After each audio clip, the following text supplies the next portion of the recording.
Hi అండి. అందరికీ నమస్కారం. కమ్మని కవనాలకు స్వాగతం పలుకుతున్నాను. ఇంతకుముందు మనము 'తీతువు పిట్ట సముద్రం' కథ చూసాము కదా! ఇప్పుడు నెక్స్టు ఇంకో కథ గూడా చెప్తా అంటది ఆడతీతువు. సరేలే మగ తీతువు దీన్ని కోరికని ఎందుకు కాదనాలి. సరే చెప్పు వింటా అని అంటది. ఈ 3 చెప్పల కథ మొదలుపెడతది. ఇప్పుడు మనం 3 చెప్పల కథలోకి వెళ్దామా మరి?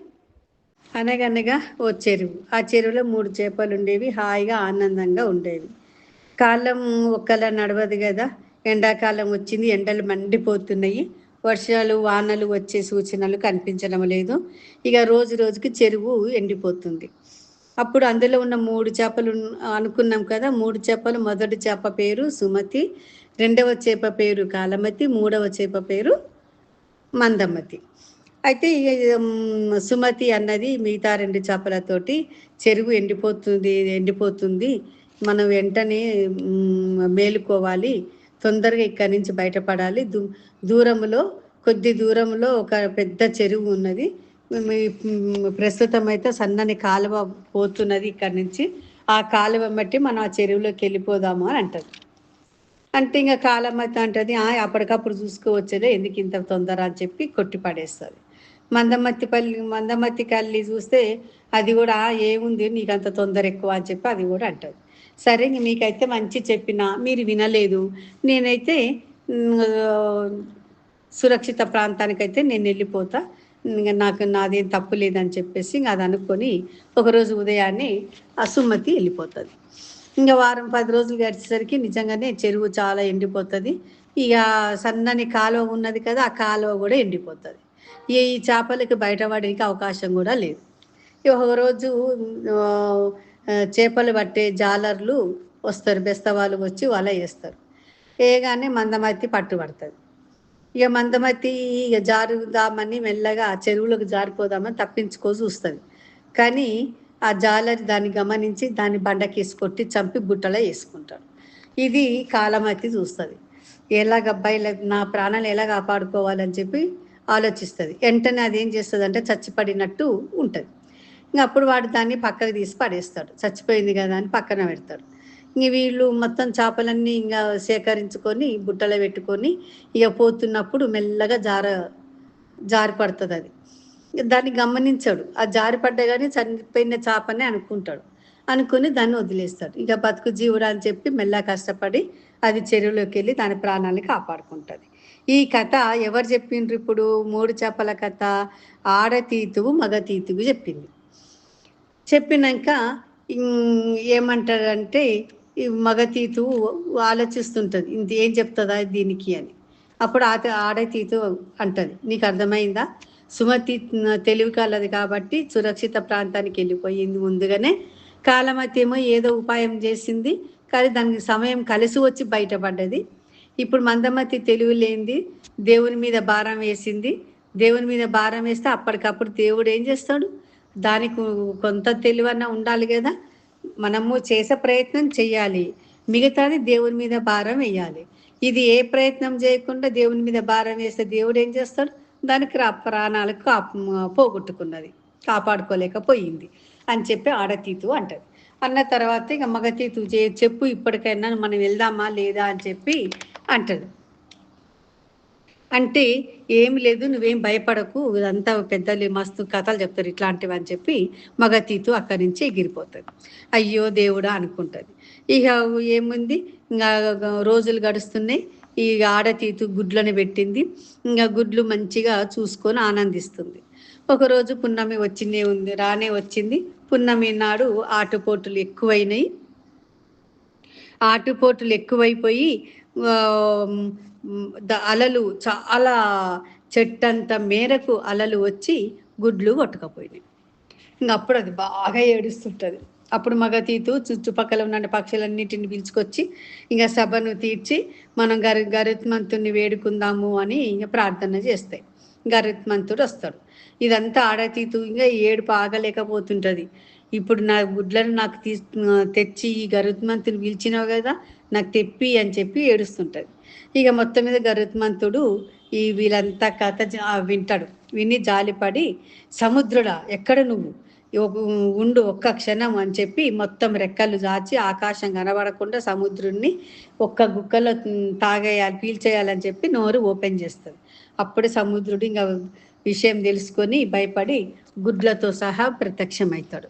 నన్ను క్షమించు ఈసారికి అని చెప్పి ఇక సముద్రుడు క్షమాపణ కోరుతాడు.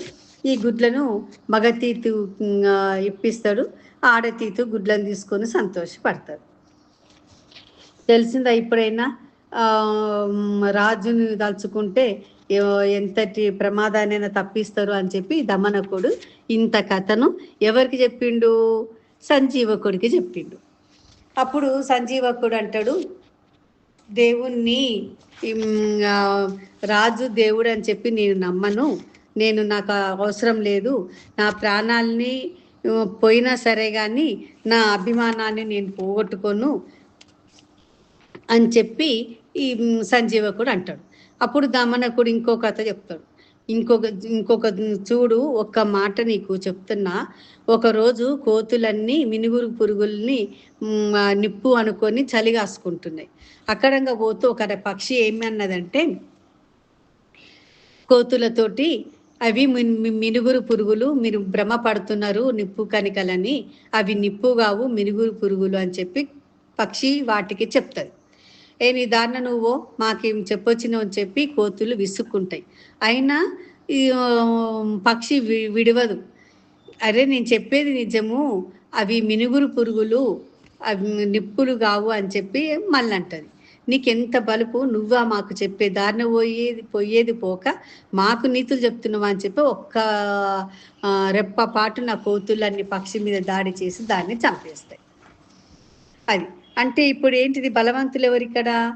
కోతులు. అంటే కరకటకుడు మన రాజు, పింగళకుడు బలవంతుడు. కాబట్టి అంతటి బలవంతుడితోటి నువ్వు యుద్ధం ఏం చేస్తావు, ప్రాణాలు పోగొట్టుకోవడం తప్ప అని చెప్పి ఈ దమనకుడు సంజీవకంతో అంటాడు. అయినా కూడా సంజీవకుడు వినడు. నేను యుద్ధమే చేస్తా, పోతే నేనన్నా ఉండాలి, పింగళకుడన్నా ఉండాలి, కానీ నేను యుద్ధం చేయక తప్పదు, నేనేం భయపడట్లేదు, నా ప్రాణం పోయినా పర్వాలేదు అని చెప్పి సంజీవకుడు గట్టిగా అంటాడు. సరే ఇదే మాట చెప్పమంటావా అంటే చెప్పు అని అంటాడు. అప్పుడు సరే అని చెప్పి వస్తాడు. దమనకుడు పింగళకుడి దగ్గరికి వస్తాడు.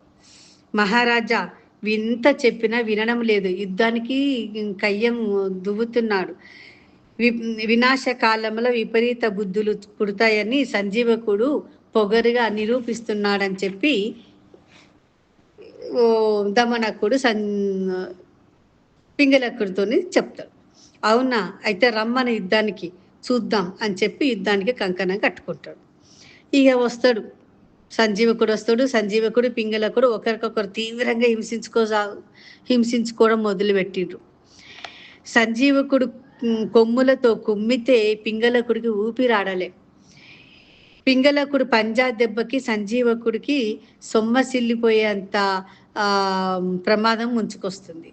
ఇద్దరు ఆగుతలేరు, ఒకరికొకరు పొడుచుకుంటున్నారు, రక్కుకుంటున్నారు. ఇద్దరి శరీరాలు రక్తం ఓడుతున్నాయి, నెత్తురు ఓడుతున్నాయి, మాంసం ముద్దలు ముద్దలుగా ఎగిరి పడుతున్నాయి. ఇక కొద్ది దూరంలో దమనకుడు చూసి ఎంత ఆనందిస్తున్నాడంటే అంత హ్యాపీగా ఫీల్ అవుతున్నాడు. అప్పుడు కరకటకుడు చూస్తాడు, ఎంత మూర్ఖుడివి నువ్వు, రాజుకి నువ్వు మంచి చెయ్యాలి కానీ చెడు చేసినవు, సజ్జీవకుడికి పింగళకుడికి స్నేహం నువ్వే కుదిర్చినవు, మళ్ళీ నువ్వు ఈర్ష్యపడి వాళ్ళిద్దరినీ విడదీసినవు, అంతటితో నాగక యుద్ధానికి కయ్యం దువ్వుతున్నావు. ఇప్పుడు ట్రంప్ లెబనాన్కి ఇరాన్కి ఇజ్రాయెల్కి మధ్య యుద్ధాన్ని శాంతిని కుదిర్చే బదులు ఇంకా లెబనాన్ మీద దాడి చేయమని, అక్కడ లెబనాన్ మీద మారణకాండకు దారి తీసింది ఇజ్రాయేల్. ఇటు ఇరాన్తో యుద్ధానికి రెచ్చగొడుతున్నది. అంటే దీనివల్ల ఏంటిది, ఇజ్రాయేల్ మొదటి నుంచి కొన్ని దశాబ్దాలుగా ఇజ్రాయెల్కి కళ ఏంటంటే దాని చుట్టుపక్కల ప్రాంతాలన్నీ లెబనాన్తో సహా అన్ని లెబనాన్ని మొత్తం తూర్పు, పడమర, ఉత్తరం అన్నీ కూడా ప్రాంతాలను ఆక్రమించుకోవడమే కాకుండా నీటి వనరులు, వ్యూహాత్మక ప్రాంతాల కోసం లెబనాన్ని నాశనం చేయదలుచుకున్నది ఇజ్రాయెల్. అంతటితో కాదు, దాని యొక్క ప్రపంచ భౌగోళికంగా శాసించాలన్నది ఇజ్రాయెల్ యొక్క కళ. గ్రేటర్ ఇజ్రాయేల్ ప్రాజెక్టు ఉద్దేశం ఏంటంటే ఎవ్వరూ తమను ప్రశ్నించలేని విధంగా పూర్తి స్థాయిలో సైనిక స్థాయి స్థాపించాలనేది ఇజ్రాయేల్ కొన్ని దశాబ్దాలుగా కలలుగట్టుంది. ఇప్పుడు ఇరాన్ అడ్డం వచ్చేసింది, అడ్డంగా ఉండిపోయింది ఇరాన్. కాబట్టి ఇప్పుడు ఇరాన్ మీద యుద్ధానికి కొనసాగుతుంది.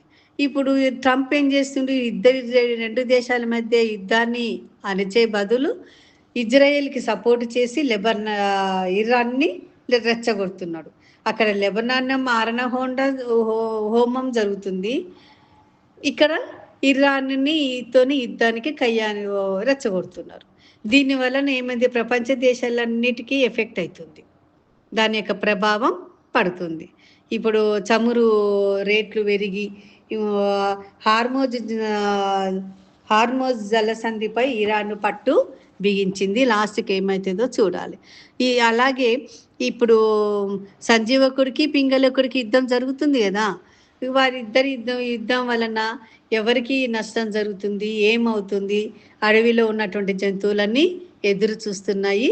నేడు ఇజ్రాయెల్ ఇరాన్ దేశాల మధ్య యుద్ధం ఎప్పుడు ముగుస్తుందని ప్రపంచ దేశాలు ఎదురు చూస్తున్నట్టుగా జంతువులన్నీ కూడా ఈ రెండు సంజీవకుడికి పింగళకుడికి యుద్ధం ఎప్పుడు ముగుస్తుందని అవి కూడా భయపడుతూ చూస్తున్నాయి. నెక్స్ట్ ఇంకో కథలోకి వెళ్దాము, నందిగుప్తుని కథ. ఈ నందిగుప్తుడి కథ ఎవరు చెప్తున్నారు, దమనకుడుకి కరకట్టకుడు చెప్తున్నాడు. మరి నందిగుప్తుని కథ ఏంటి, దాని యొక్క పర్యవసానం ఏంటి అనేది నెక్స్ట్ కథలోకి వెళ్దాము. అందరూ నా ఛానల్ని సబ్స్క్రైబ్ చేయండి, లైక్ చేయండి, షేర్ చేయండి, తర్వాతనేమో కామెంట్ బాక్స్లో పెట్టండి. అంతవరకు సెలవు, మరి ఉంటాను.